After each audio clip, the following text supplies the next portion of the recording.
বিসমিল্লাহির রহমানির রহিম। আসসালামু আলাইকুম। চলে আসলাম নতুন আরেকটা ভ্লগ নিয়ে।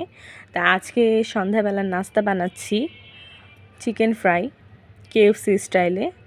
তো আমি মুরগিটাকে ম্যারিনেট করে রেখেছিলাম। ম্যারিনেট করার পর এখন ময়দাতে মাখিয়ে কেএফসির মতো একটা মোচমোচে ভাবের জন্য আমি এটা ট্রাই করছি। জানি না কেমন হবে।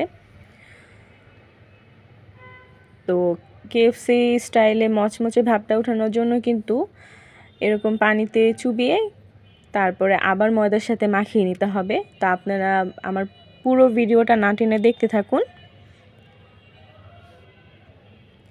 আর আমার চ্যানেলটাকে সবাই সাবস্ক্রাইব করে দেবেন, কমেন্ট করবেন, লাইক করবেন, শেয়ার করবেন। এই তো পানি থেকে উঠিয়ে আবার ময়দার সাথে মাখিয়ে নিচ্ছি।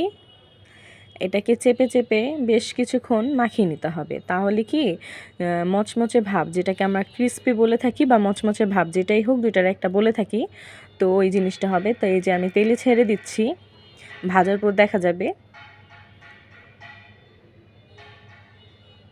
তো আমি এক এক করে সবগুলো চিকেন আমি তেলের মধ্যে দিয়ে দিচ্ছি। তেলটা অনেক হিট করে নিয়েছি, অনেক গরম করে নিয়েছি, দেখতেই পাচ্ছেন। দেওয়ার সাথে সাথেই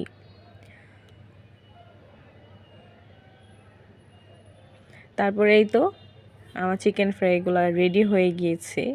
তা আজকে সন্ধ্যাবেলার নাস্তা ছিল চিকেন ফ্রাই। কেমন হয়েছে অবশ্যই জানাবেন কমেন্ট করে।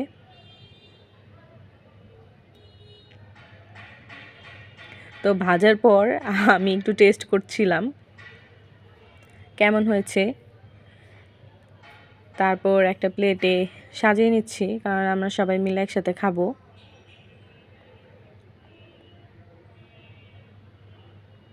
প্রথমে অল্প অল্প করে ভাজতেছি, কারণ একসাথে দিলে ভেঙে যাবে। তারপর চিকেন ফ্রাইয়ের সাথে কিছুটা থাই ফ্রাই করেছি, মানে এটা ময়দা ছাড়া। তো আজকের মতো ব্লগটা এই পর্যন্ত। কি আল্লাহ হাফেজ।